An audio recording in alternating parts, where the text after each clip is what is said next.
déterminé, quel que soit ce qu'il y a comme circonstance autour de ta vie, Dieu est bon. Et sa bonté se renouvelle chaque matin. Il est fidèle. Sa bonté dure à toujours. Sa fidélité de génération en génération. Dieu n'est rien d'autre qu'un Dieu qui est bon. Il ne peut pas agir contre cette bonté. Et c'est un tel privilège de pouvoir se dire ces choses-là. De pouvoir se dire, mais si Dieu nous a mis ensemble, c'est parce qu'il est bon. Si Dieu a donné des hommes et des femmes comme vous et comme moi à l'Église, c'est parce qu'il est bon. Parce qu'il nous a rassemblés pour voir des vies qui vont être transformées par l'amour de Jésus. Il nous a mis ensemble pour qu'on puisse témoigner de sa fidélité, qu'on puisse témoigner de sa bonté, qu'on puisse témoigner de sa puissance. Dans sa bonté, il a envie de nous équiper. Dans sa bonté, il a envie de nous former. Dans sa bonté, il a envie de faire de nous des sources de bénédiction, des sources de vie partout où il nous a placés. Amen. Ça, c'est la bonté de Dieu. Sa bonté qui, chaque matin, nous permet de nous réveiller et de pouvoir fixer nos yeux sur lui, de le louer. Sa bonté qui nous rappelle jour après jour que ses promesses sont oui et amen. Ce que Dieu a dit est oui et amen. Et on va vivre ses promesses, on va marcher dans ses promesses. Ce verset qu'on a depuis le début de l'année, qui nous tient, qui nous dirige, c'est Jésus qui prie la parole, qui dit à ses disciples, « Ayez foi en Dieu ». Ayez foi en Dieu. Quand on proclame ces paroles, c'est cette dimension de dire, j'ai foi en Dieu, je crois Dieu, je crois que Dieu est oui et amen. Je crois que sa parole est oui et amen. Et j'entends rester ferme sur sa parole, j'entends rester ferme dans ses promesses. Ayez foi en Dieu. C'est se tenir, comme j'aime le dire, sur les épaules des hommes et des femmes qui nous ont précédés, qui ont ouvert une brèche, qui sont leur plafond, c'est notre plancher. Et notre plafond sera le plancher des générations qui vont nous suivre. Ayez foi en Dieu. On a vu depuis le début de cette année l'exemple de ces hommes et de ces femmes de foi d'Hébreux 11. Comment ils ont ouvert une brèche, comment ils ont eu foi en Dieu, comment ils ont cru Dieu contre toute espérance. Comment on a vu aussi, certains sont morts dans la foi sans avoir vu les choses qui lui étaient promises en les ayant simplement saluées de loin. Avoir foi en Dieu, j'aime dire, c'est pas voir tous nos exaucements venir instantanément. Avoir foi en Dieu, c'est croire que ce qu'il a dit va se faire et tenir ferme et de vivre en accord avec ses promesses.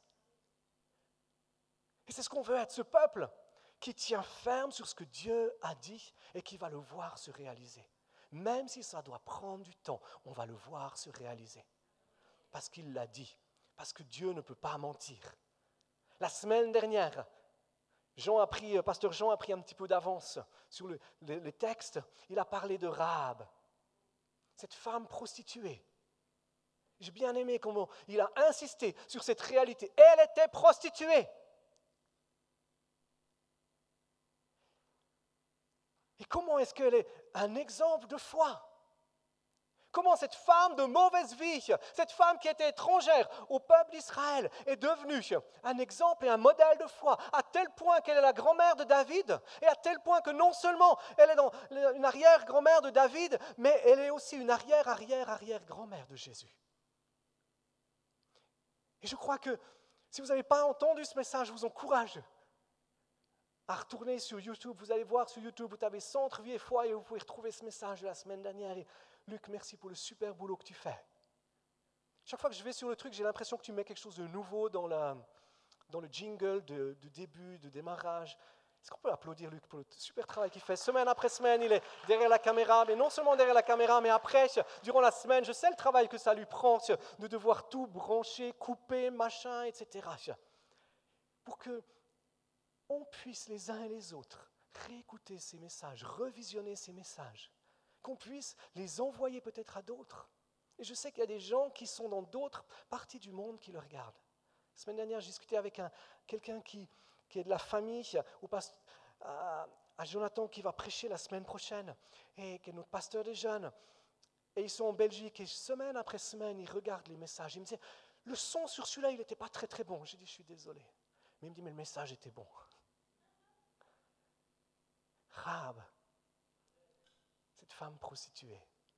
Je peux dire, ça nous ouvre une perspective aussi de ce que Dieu va envoyer dans l'Église. Des hommes et des femmes qui ont des vies qui étaient brisées.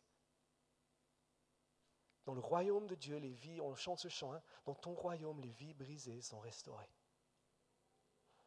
Et c'est aussi cette ouverture d'esprit, cette ouverture de cœur de dire, Seigneur, envoie-nous des Rahab. Envoie-nous des hommes et des femmes dont les vies sont brisées, qui puissent être restaurés, qui puissent être reconstruits, qui puissent être rebâtis, qui puissent être fortifiés, qui puissent être renouvelés, qui puissent être transformés et bouleversés par ta grâce. Avant d'aller plus loin, j'aimerais encore qu'on puisse remercier Gilbert qui est là ce matin. C'est une telle bénédiction. Je ne sais pas comment on aurait fait depuis une année et demie sans toi, Gilbert.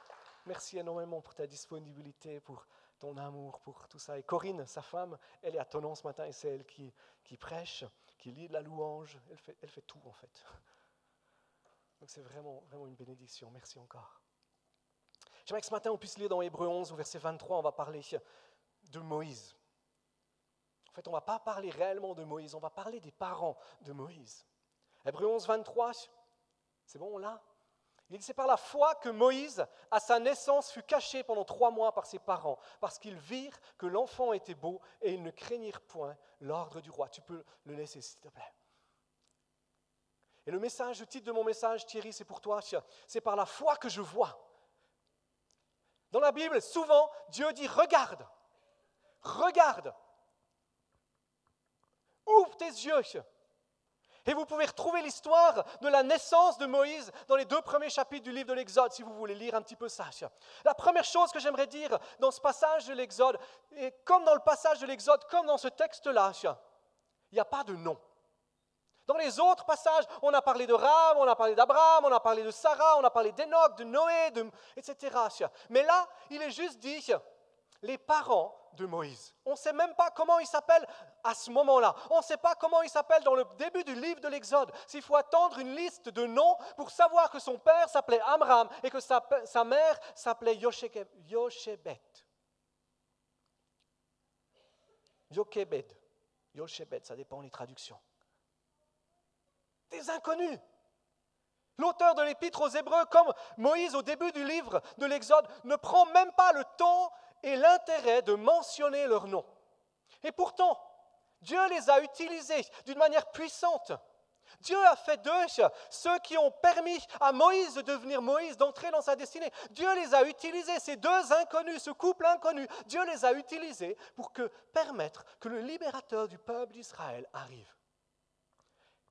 Et je me dis, parfois dans nos vies, je ne sais pas comment vous fonctionnez, mais on a des fois un petit peu cette croyance ou cette tendance à se dire, si Dieu doit utiliser quelqu'un, il va utiliser quelqu'un comme Gilbert, qui est quelqu'un de connu, qui fait des concerts dans le monde entier, qui voyage, etc. Dieu va utiliser quelqu'un comme Reinhard Bonnke parce qu'il connaît son nom.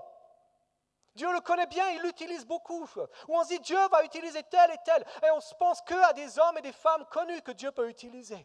Et j'aime qu'ici, il n'est pas mentionné de nom. Parce que ça nous encourage. Moi, ça m'encourage de me dire, Dieu a utilisé 2 inconnus pour changer la destinée d'un peuple. Et combien souvent on a l'impression qu'on est inconnu. Combien souvent on a l'impression qu'on se dit, oui, Dieu me connaît. Mais en fait, est-ce que réellement il me connaît? Est-ce que réellement il sait qui je suis? Est-ce que réellement il sait ce que je traverse? Est-ce que réellement il a tellement de monde à s'occuper? Come on. Combien de fois on a cette fausse croyance dans nos cœurs? De se dire, mais Dieu ne peut pas m'utiliser parce qu'il ne me connaît pas assez bien. Et puis le diable vient en rajouter une couche en disant, si tu priais plus, il te connaîtrait peut-être un petit peu mieux. Mais la Bible nous dit, en fait c'est Jésus qui nous dit dans les évangiles, que Dieu sait même le nombre de cheveux qu'on a sur nos têtes. Ça c'est la connaissance de Dieu. Dieu te connaît d'une manière parfaite. Dieu me connaît d'une manière absolue. Et Dieu a choisi d'utiliser Amram et Yochebed parce qu'il les connaissait. De la même manière, Dieu a choisi de t'utiliser parce qu'il te connaît. Merci Marissa. Vous savez, quand vous dites Amen, ça veut dire je suis d'accord. Qu'il en soit ainsi. Qu'est-ce qui se passe? Chaque fois que vous dites Amen, vous mettez votre foi en action. Vous dites c'est ce que je veux vivre, c'est ce que je crois. Dieu te connaît et Dieu désire t'utiliser. Tu es important à ses yeux. Dieu t'a choisi. Dieu t'a désiré. C'est des choses qu'on sait, c'est des choses qu'on connaît souvent dans nos têtes, mais j'aimerais les rappeler pour notre esprit, pour notre cœur ce matin. De dire, Dieu t'a choisi. Dieu te connaît. Dieu a envie de t'utiliser. Quel que soit ton âge, quelle que soit ta nationalité, peut-être que tu dis, moi je suis qu'un étranger dans ce pays. Peut-être que tu dis, je suis qu'un jeune. Peut-être que tu dis, je suis un petit peu plus ancien. Dieu t'a mis ici parce qu'il veut t'utiliser. Parce qu'il te connaît. Est-ce que tu peux dire, Dieu veut m'utiliser? Dieu me connaît. Il m'aime. Il m'a choisi. Amélie, Dieu t'a choisi. Et il t'a envoyé pour porter du fruit, un fruit qui va demeurer. C'est Jean 14 qui nous dit cette réalité-là. Dieu ne te considère pas comme un étranger ici, Edelaine. Tu es dans son royaume. Tu es dans son pays, dans sa nation. Tu es sa fille. Et il veut t'utiliser ici. Amen. Ça, c'est un encouragement pour nos vies. De se dire, ces deux personnes sont des héros de la foi. Parce que Dieu les connaissait. Et ils ont choisi de dire, moi, je veux être utilisé. Arrêtons de croire le mensonge que Dieu veut utiliser mon voisin ou ma voisine. Et croyons que Dieu veut m'utiliser moi. Dieu veut l'utiliser lui ou elle, mais Dieu veut m'utiliser moi, il veut t'utiliser toi aussi. Ayez foi en Dieu, c'est croire que Dieu va m'utiliser. Ayez foi en Dieu, c'est-à-dire je crois que Dieu a quelque chose pour ma vie. Et on le prêche semaine après semaine. Cette réalité de dire Dieu a quelque chose pour ma vie et il va m'utiliser, il va t'utiliser. Si on reprend dans le livre de l'Exode, je vais vous lire Exode 2, on va lire les 3 premiers versets qui sont cette naissance de Moïse. Exode 2, 1 à 3. Ce qui s'est passé, c'est que on en était resté à Joseph la dernière fois ensemble et vous vous souvenez comment Joseph a accédé au plus haut poste du royaume d'Égypte. Le peuple s'est multiplié, le peuple s'est agrandi et Joseph est mort. Le pharaon qui avait connu Joseph est mort. Ils ont oublié toute cette histoire. La seule chose qu'ils ont vue, c'est que tout d'un coup, dans leur pays, il y avait une nation qui était en train de naître, un peuple qui était en train d'être là, parce que la main de Dieu était sur ce peuple. Et le pharaon a décidé de mettre la persécution sur les Juifs. Il a décidé de dire, il y a trop, si ce peuple tout d'un coup se révoltait, ils sont au milieu de nous, s'ils se révoltaient, ils prendraient le dessus et ils nous prendraient notre pays. Et ils ont commencé, Pharaon a dit, il faut tuer tous les enfants mâles qui vont naître. Et c'est à ce moment-là qu'on arrive à l'histoire de Moïse. Le peuple était sous l'oppression et sous la pression. Et je vais juste lire un autre verset que je n'avais pas prévu, mais par rapport à ça, qui est à la fin du chapitre 1 d'Exode, si j'arrive à le trouver rapidement. Il est dit au verset 12, « Mais plus on accablait le peuple, plus il se multipliait et s'accroissait. » Plus on accablait le peuple, plus il se multipliait et s'accroissait. Dieu a prévu un système que quand on met de la pression sur le peuple de Dieu, il s'accroît, il se multiplie et il se développe. Amen. Ça, c'est le plan de Dieu. Regardez, aujourd'hui, on prie pour les chrétiens persécutés en Irak et en Syrie. On a prié pendant des années pour les chrétiens persécutés en Chine et on continue de le faire parce qu'il y a encore de l'oppression. Mais cette pression qu'il y a là est en train de lever l'Église d'une manière nouvelle pour intercéder. cette pression qui est entrée là est en train de réveiller l'Église d'Occident pour se dire, mais on a des frères et des sœurs qui sont ailleurs, on veut les aimer, on veut prier pour eux. Ça, c'est le projet de Dieu. Tout concourt, on vient de le chanter, tout concourt au bien de ceux qui aiment Dieu. Donc, il dit, un homme de la maison de Lévi avait pris pour femme une fille de Lévi. Vous voyez, pas de nom. Cette femme devint enceinte et enfanta un fils. Elle vit qu'il était beau et elle le cacha pendant 3 mois. Et le verset suivant, ne pouvant plus le cacher, elle prit une caisse de jonc qu'elle enduisit de bitume et de pois. Elle y mit l'enfant et le déposa parmi les roseaux sur le bord du fleuve. Verset d'avant, s'il te plaît. Elle vit qu'il était beau. C'est par la foi qu'on voit. Elle vit que son enfant était beau. On se dit, mais c'est normal.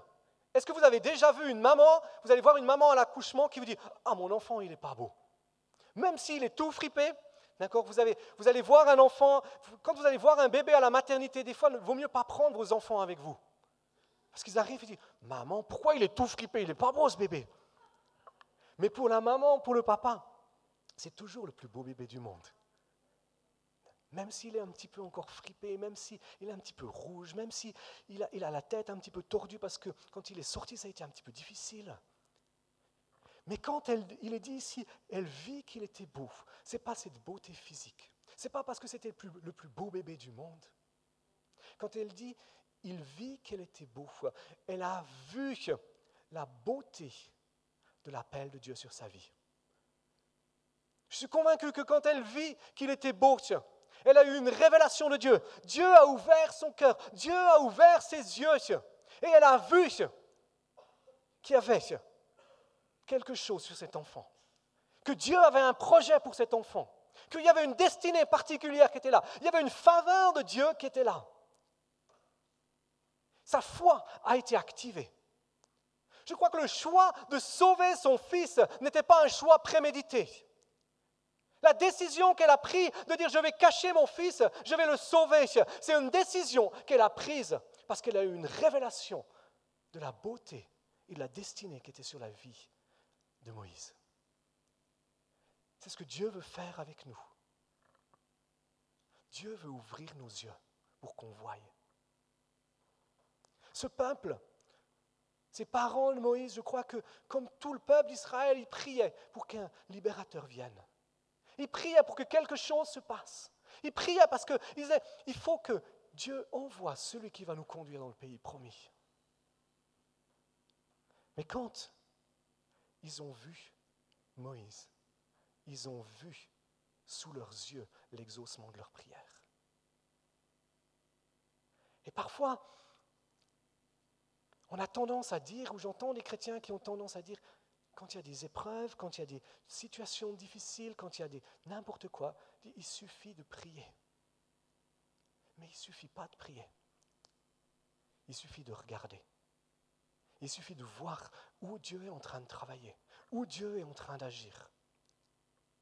Ils auraient pu voir qu'il était beau. Elle aurait pu se contenter de dire, je vois qu'il est beau, je vois la destinée de Dieu.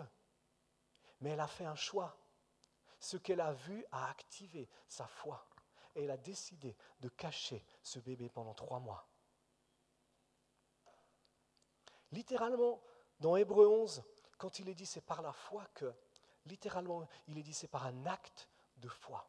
La foi est une action. La foi n'est pas une croyance. Souvent, on confond la foi et l'espérance. L'espérance, c'est juste un désir. Elle aurait pu dire, j'ai une espérance qui va sauver le peuple d'Israël. J'ai le désir qui va sauver le peuple d'Israël. Et parfois, on a c'est ça, j'ai l'espoir que ça se passe. J'espère que ça va se mettre en place. La foi, ça va plus loin que ça. La foi, c'est une action. L'espérance s'attend ou veut que quelque chose se passe. La foi permet que ça se passe. Et quand il est dit « ayons foi en Dieu, ayez foi en Dieu », c'est qu'on puisse passer de l'espérance à la foi. Qu'on soit de celles et de ceux qui disent « je sais que Dieu a un projet, je sais que Dieu a une destinée, je sais que Dieu veut faire quelque chose ici, j'espère qu'il va le faire ». Avoir foi en Dieu, c'est dire « je sais qu'il va le faire et que je vais être participant à cela ». je vais mettre ma vie en action pour que ça se produise. Même si je suis qu'un inconnu, même si personne ne sait réellement qui je suis. Regardons un petit peu cette dimension de voir. Comme je disais tout à l'heure, regarde, Dieu nous a donné des yeux physiques pour voir. Mais Dieu a mis des yeux dans notre cœur. Et au moment où on l'a rencontré, les yeux de notre cœur se sont éveillés pour qu'on puisse voir l'amour de Christ. Pour qu'on puisse saisir cette réalité que quand on lui a demandé pardon pour nos fautes, pardon pour nos péchés, il nous a pardonné. Et si vous ne l'avez pas encore fait, vous pouvez le faire aujourd'hui. Parce que Dieu est celui qui sauve, Dieu est celui qui libère, Dieu est celui qui pardonne. Comment est-ce qu'on sait que nos péchés ont été pardonnés? Parce qu'on l'a vu. Parce qu'on a vu son amour, parce qu'on a vu cette réalité de la croix qui était vide. On a vu qu'il a pris sur lui notre péché pour nous libérer et pour nous pardonner. Les yeux de notre cœur se sont éveillés. Et Dieu désire utiliser les yeux de notre cœur, les yeux de notre foi pour qu'on puisse voir. Je crois que beaucoup de choses qu'on voit autour de nous ne sont pas telles qu'elles sont. Il y a des situations dans ta vie, il y a des choses dans ta vie que tu es en train de regarder aujourd'hui, mais elles ne sont pas telles que tu les regardes. Des situations qui sont difficiles, des situations qui sont où il y a comme de la pression. Et tu dis, mais il n'y a rien qui se passe, il n'y a rien qui est en train de se produire. Dieu m'a abandonné, Dieu m'a oublié. Mais ce n'est pas comme tu le vois. Tu regardes trop avec les yeux de ta chair au lieu de regarder avec les yeux de l'esprit pour voir les choses. Quelques exemples pour regarder. Quelques points dans la Bible où on peut regarder. Quelqu'un disait, un regard, une image vaut 1000 mots. Quand on voit quelque chose, notre foi est activée pour l'amener à la réalisation. Vous avez déjà fait un puzzle? Si je vous donne un puzzle de 1500 pièces, mais je ne vous donne pas l'image, vous aurez de la peine à le faire. Mais si je vous montre l'image et après je vous donne les pièces, vous aurez beaucoup plus de facilité à le faire parce que vous savez ce que vous êtes en train de faire. Et Dieu veut ouvrir nos yeux. Dieu veut qu'on puisse voir comme Jochebed et Amram ont vu en Moïse la destinée du peuple d'Israël. Ça leur a permis d'agir. Un autre exemple, c'est l'exemple pour regarder. Comment est-ce qu'on regarde? C'est l'exemple d'Abraham dans la Genèse. Abraham était dans sa tente, il était en train, je ne sais pas, de dormir, de veiller. Et tout à coup, Dieu lui dit, sors de ta tente, regarde le ciel. Compte les étoiles. Ta descendance sera aussi nombreuse que ça. Si on veut regarder, si on veut voir ce que Dieu veut nous montrer, on a besoin de sortir de nos zones de confort. On a besoin de sortir de ce qu'on connaît. On a besoin d'accepter que les choses puissent être différentes. La première chose donc, pour regarder, c'est de dire, je crois que c'est possible que ce soit différent. Je crois que je peux sortir de ma zone de confort, de pouvoir dire je veux sortir de ce que je connais, de ce que je sais, de ce que je peux croire être vrai. Et je peux voir quelque chose de différent. Tous les hommes et les femmes de foi qui ont mis leur foi en action sont sortis de leur zone de confort, ont accepté que ce que Dieu voulait faire pouvait être différent de ce qu'ils pensent, de ce qu'ils imaginent et de ce qu'ils regardent. Dieu est sans cesse en mouvement. Certains d'entre vous, certains d'entre nous, on a besoin de sortir de notre tente, d'aller là où Dieu nous conduit pour regarder, pour voir. Je veux dire, ce lieu est un témoignage, ce bâtiment est un témoignage de ce que pasteur Michel a vu dans l'esprit. Il a vu une foule nombreuse. Il a vu un centre de vie. Il a vu un lieu de foi. Et ce bâtiment est juste l'accomplissement d'une vision qui a été donnée pour que ça se passe. Noé a vu l'arche et il l'a construit. Abraham a compté les étoiles. Je pense qu'à un moment, il s'est arrêté. Et il a vu sa destinée. Il a vu au-delà de ces étoiles. Il a vu les générations qui l'ont suivi. Dieu veut nous donner, Dieu veut te donner, me donner, de voir ce que lui voit. Pour voir une autre chose, c'est qu'on a besoin d'aller dans la présence même de Dieu. Moïse, quand il est arrivé à la fin de sa vie, Dieu l'a pris et Dieu l'a fait monter sur une montagne pour voir le pays promis. Et Dieu lui a dit, regarde le pays promis. Il lui a dit, tu n'entreras pas, mais regarde l'héritage du peuple. Regarde pourquoi est-ce que tu as donné ta vie. Regarde à quoi ta vie a servi. C'est pour que ce peuple-là, imaginez, il était au sommet de la montagne. D'un côté, il pouvait voir le peuple d'Israël, ces millions de gens qui étaient rassemblés. De l'autre côté, il pouvait voir le pays promis. Et Dieu lui dit, regarde, c'est pour ça que tu as donné ta vie. Mais il a dû monter sur la montagne.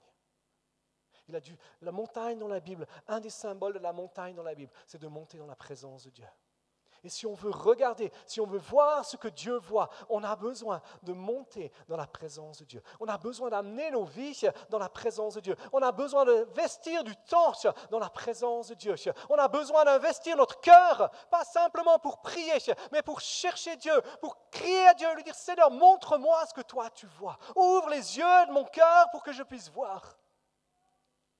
Certains d'entre nous, on a besoin, et ce n'est pas une accusation, ce n'est pas un poids que je mets, c'est cette réalité de dire on a besoin d'investir davantage de temps dans la prière pour regarder ce que Dieu voit, ce que Dieu est en train de faire. Un autre endroit dans la Bible où on peut voir cette dimension de regarder, c'est Élisée et son serviteur. Ils sont là, ils sont entourés d'ennemis. Et parfois, on est la même chose. On a l'impression que nos vies sont comme sous une oppression. On a l'impression que tout va de travers. On a l'impression que c'est difficile. On a l'impression que tout est sombre, que le plafond s'arrête ici et que nos prières ne vont pas plus loin que ça.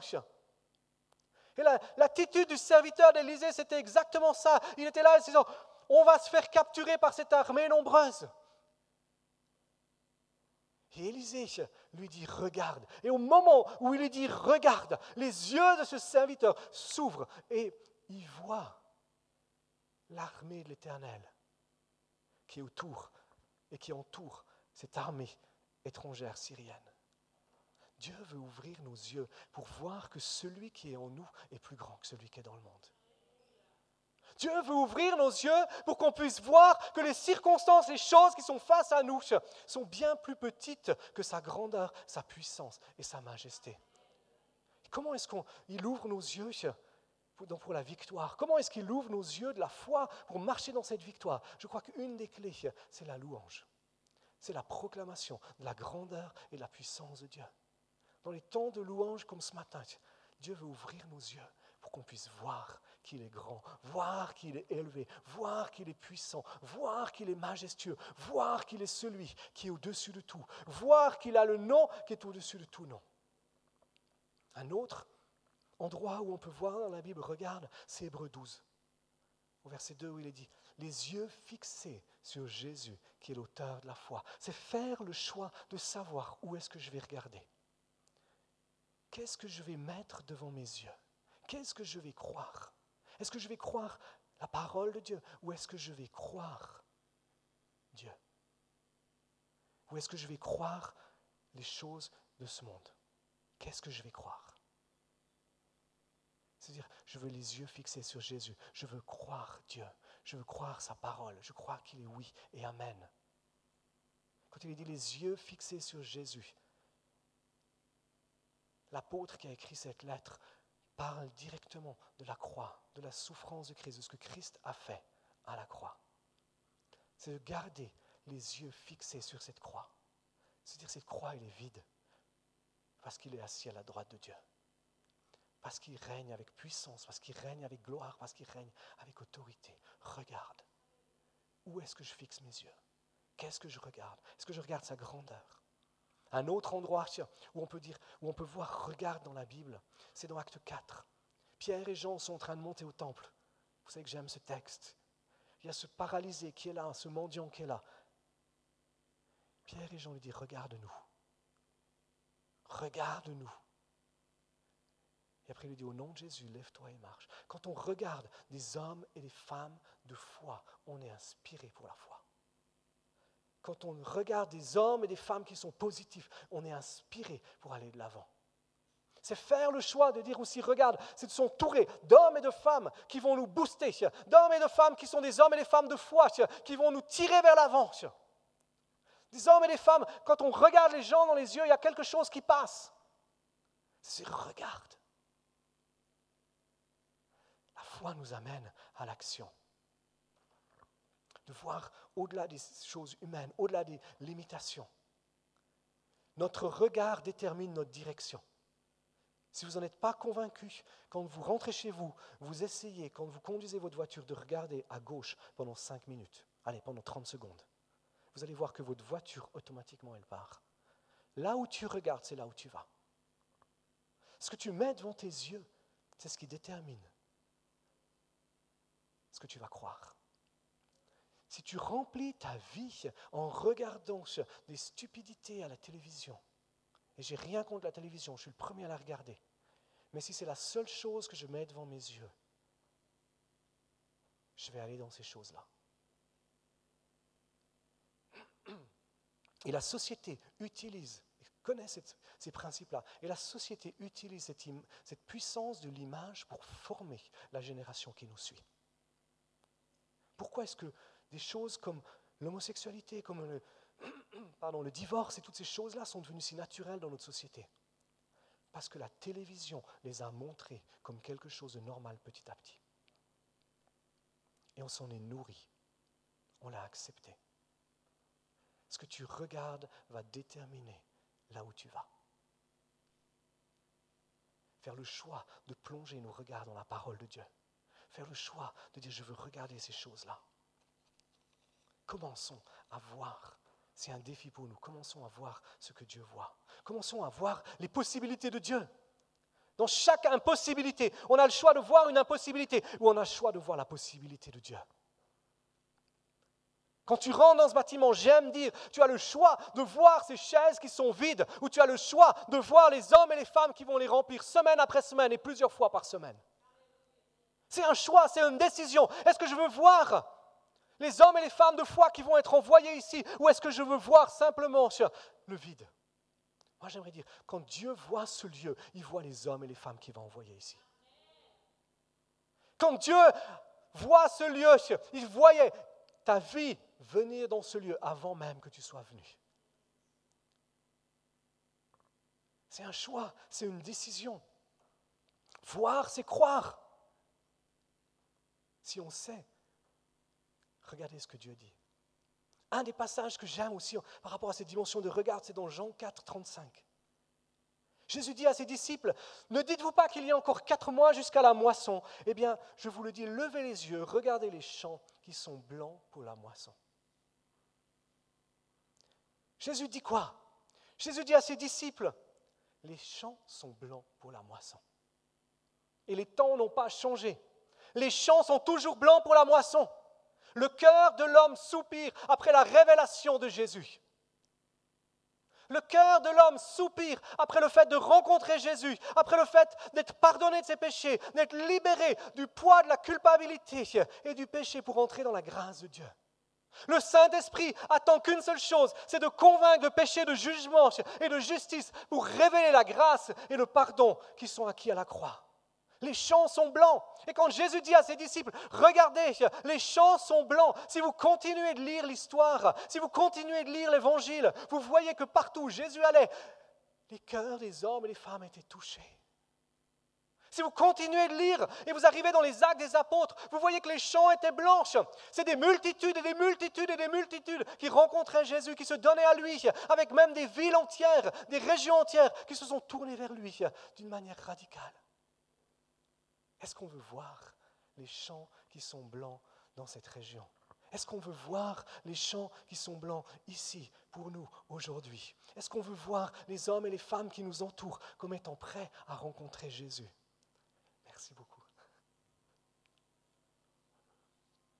Vous savez, souvent, on a cette tendance à regarder les choses comme on les voit avec nos yeux et voir les gens qui nous entourent comme avec une impression qu'ils sont fermés à l'évangile, qu'ils sont fermés à l'amour de Dieu. On voit les gens qui nous entourent souvent comme étant éloignés de Dieu. Moi, j'aimerais nous lancer le défi de faire comme Amram et Yochebed, de dire, je veux voir ce que Dieu voit. Je veux voir dans leur cœur le trou en forme de Dieu, comme disait saint Augustin. Je veux voir dans leur cœur le cri qu'ils ont après la justice, après la vérité, après le pardon. Est-ce qu'on est prêt à ouvrir nos yeux? Est-ce qu'on est prêt à dire, Seigneur, donne-moi de voir comme toi tu vois? Est-ce qu'on est prêt à investir du temps dans sa présence? Jésus va dire quoi? Jésus va dire dans Jean 5, 19, c'est un tout petit peu plus loin, il dit, Jésus répond à ses disciples, en vérité, je vous le dis, le Fils ne peut rien faire par lui-même, mais seulement ce qu'il voit faire au Père. Et tout ce que le Père fait, le Fils le fait aussi. Ça, c'est le secret de Jésus. Il ne fait rien d'autre que ce qu'il voit le Père faire.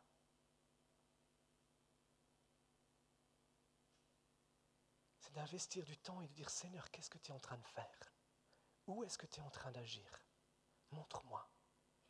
Si tu agis là, je vais là. Si tu agis là, j'agis là.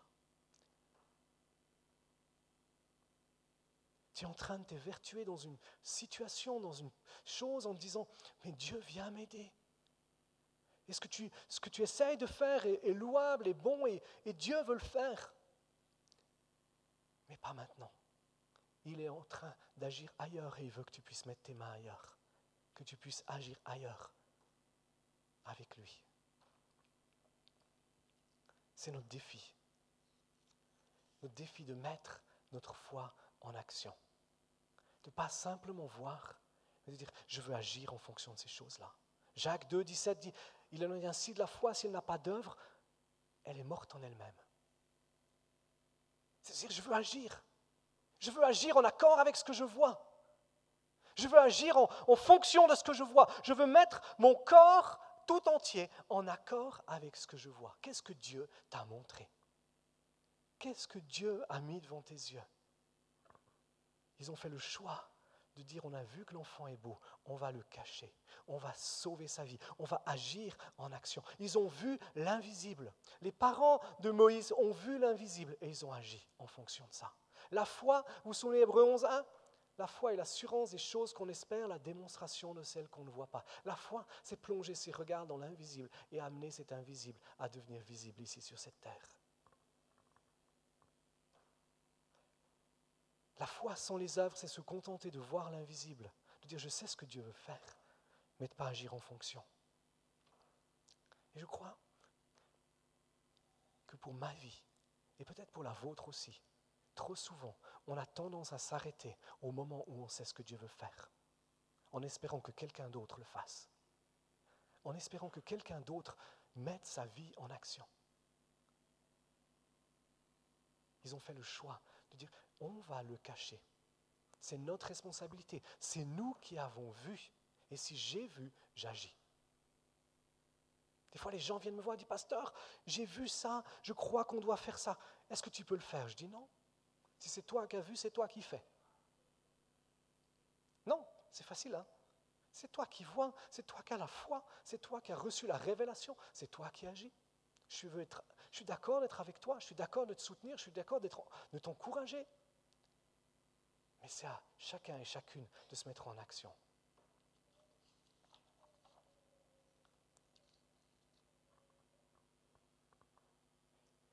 Si on reprend Hébreux 11, 23, il est dit que les parents de Moïse ne craignirent pas l'ordre du roi. Beaucoup de choses viennent pour essayer de nous intimider. Quand on voit ce que Dieu veut faire, quand on sait ce que Dieu a envie de faire, combien de fois des choses viennent pour nous intimider? Combien de fois des choses viennent sur notre chemin pour essayer de nous faire peur, pour essayer de nous retenir, pour essayer de nous faire croire que si on fait ça, on va être peut-être rejeté. Ils auraient pu mourir. En fait, quand il est dit qu'ils n'ont pas craint l'ordre du roi, ils ont payé le prix de leur vie. Ils étaient prêts à dire, on est d'accord de mourir pour mettre notre foi en action. Et je crois, je suis convaincu, c'est ce que Dieu veut faire au milieu de nous. Dieu veut lever une génération d'hommes et de femmes qui sont prêts à mourir pour leur foi. Mais pour ça, on a besoin de voir. On a besoin de voir ce que Dieu fait. On a besoin de voir ce que Dieu veut faire. On a besoin de voir là où il est en train d'agir. La foi est établie sur la révélation de Dieu. C'est ce qui nous permet de dépasser les limites. Et si ce matin tu sais ce que tu dois faire, tu sais que Dieu a mis quelque chose dans ton cœur, mais tu t'es laissé intimider. Tu as peur de le faire. Tu as peur d'agir. Parce que tu ne sais pas qu'est-ce qui va se passer. Et j'aimerais bien te dire qu'il va se passer que des bonnes choses. Et je sais qu'il va se passer des bonnes choses. Mais peut-être qu'il va y avoir aussi davantage de pression. Peut-être qu'il va y avoir davantage d'épreuves qui vont venir aussi. Ça peut arriver. Mais c'est le moment de se lever. C'est le moment de se dire, je veux faire ce que Dieu me demande de faire. Je ne veux pas me laisser intimider. Je ne veux pas me laisser retenir.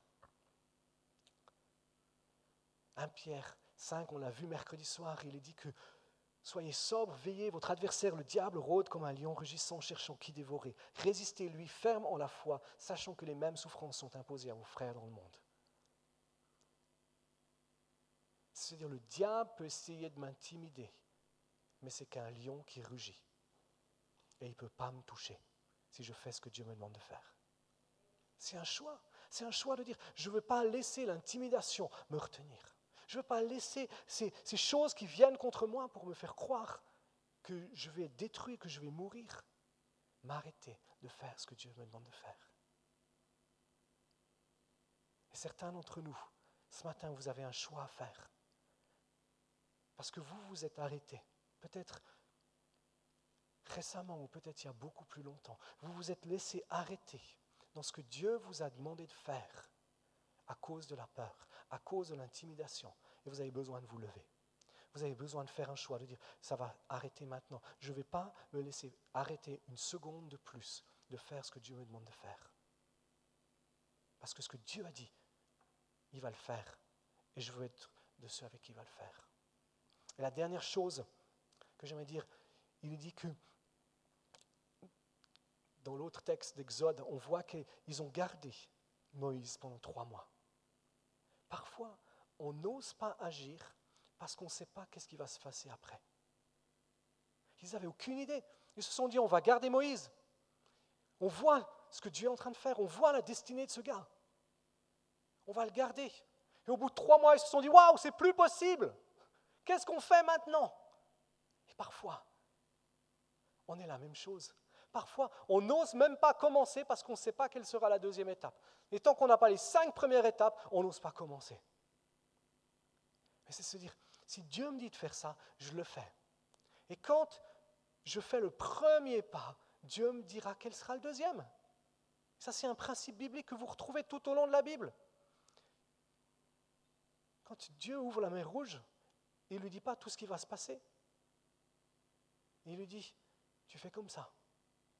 Quand Dieu ouvre le Jourdain, il dit à Josué, tu mets les sacrificateurs en avant. Quand il rentre dans l'eau, il ne lui dit pas qu'est-ce qui va se passer. Et quand il rentre dans l'eau, ça s'ouvre. Il y en a certains ici, vous ne faites pas ce que Dieu vous demande de faire parce que vous ne savez pas la suite. Et vous dites, tant que je n'ai pas le plan B, la deuxième étape, je ne fais pas la première. Et Dieu te dit, tant que tu n'as pas fait la première, je ne te dirai pas la deuxième. Et vous savez quoi? Dieu a toujours raison. C'est à nous de lâcher. Ce n'est pas lui qui va le faire. Et le plus fou de l'histoire, c'est qu'ils ont caché Moïse. Vous connaissez cette histoire, ils l'ont mis. C'est la sœur du pharaon ou la fille du pharaon, je ne sais plus exactement maintenant, qui l'a recueilli et qui s'en est occupée. Mais elle a payé la mère de Moïse pour le garder probablement pendant 5 à 7 ans. C'était les premières allocations familiales. Elle l'a payé pour qu'elle puisse s'occuper de son enfant. Donc elle a pu s'occuper de son fils en toute légalité. Elle a pu investir les 5 à 7 premières années de sa vie, c'est-à-dire les années les plus importantes, pour semer dans le cœur de Moïse le sens de l'appel. Dieu a ouvert une porte suivante.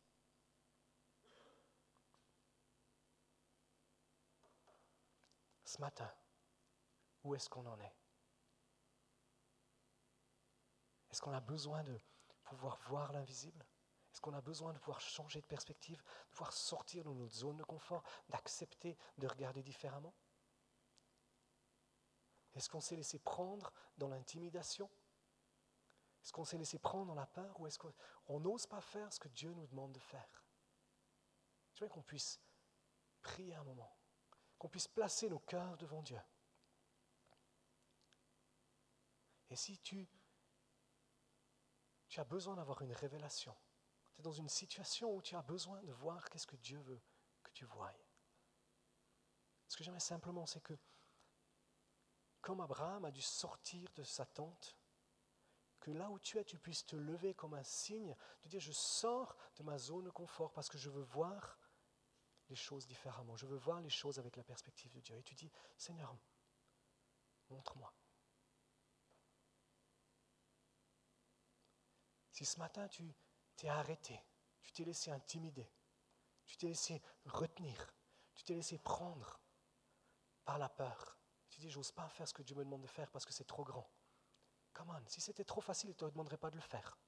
Dieu nous demande des choses difficiles. C'est normal parce qu'il est Dieu. Et ça nous garde dans cette dépendance avec lui. Et tu dis, moi je veux briser cette intimidation et je veux obéir à ce que Dieu me demande de faire.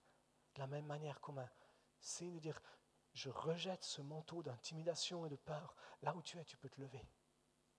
Et si finalement tu t'es fait prendre aussi dans... Tu n'as pas obéi parce que tu attends la deuxième étape. Tu ne sais pas exactement qu'est-ce qui va se passer. Tu ne sais pas exactement comment Dieu va le faire, comment Dieu va utiliser. Et tu dis, mais ok, je veux obéir et j'ai confiance que Dieu est bon. J'ai confiance que Dieu va agir. J'ai confiance que Dieu va simplement faire ce qu'il a envie de faire. Comme un signe de dire, ok, je vais obéir. Que tu puisses là aussi te lever. Saint-Esprit, merci. Merci parce que ta parole nous dit que tu es le révélateur. Saint-Esprit, merci pour celles et ceux qui sont debout ce matin. Et je prends autorité sur tout esprit d'aveuglement, d'intimidation, de crainte, de limitation, et je brise ces choses maintenant, dans le nom de Jésus. J'ordonne que ce qui était comme sur leurs épaules, comme un poids, s'en aille maintenant, dans le nom de Jésus. Ce qui était comme de la confusion dans les pensées, dans le cœur de certains, je déclare que c'est fini, c'est brisé maintenant, dans le nom de Jésus. Et je libère ta révélation. Je libère l'espace spirituel autour des uns et des autres pour qu'ils puissent voir, qu'ils aient cette révélation. Tu leur donnes la force d'obéir.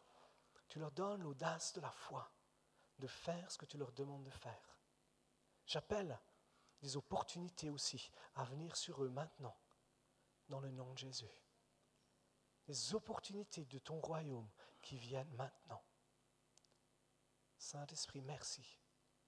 Merci parce que ce qui était aussi chez certains comme des mauvaises habitudes, de mettre des mauvaises choses devant les yeux, je demande que ça puisse changer maintenant. Je demande que tu libères la foi dans ta parole, la révélation de ta parole ce matin. Seigneur, merci pour cela. Seigneur, merci parce qu'en tant qu'Église, je te demande que tu ouvres nos yeux pour qu'on puisse voir les hommes et les femmes qui nous entourent comme des hommes et des femmes que tu aimes, pour qui tu as des projets de vie, de salut.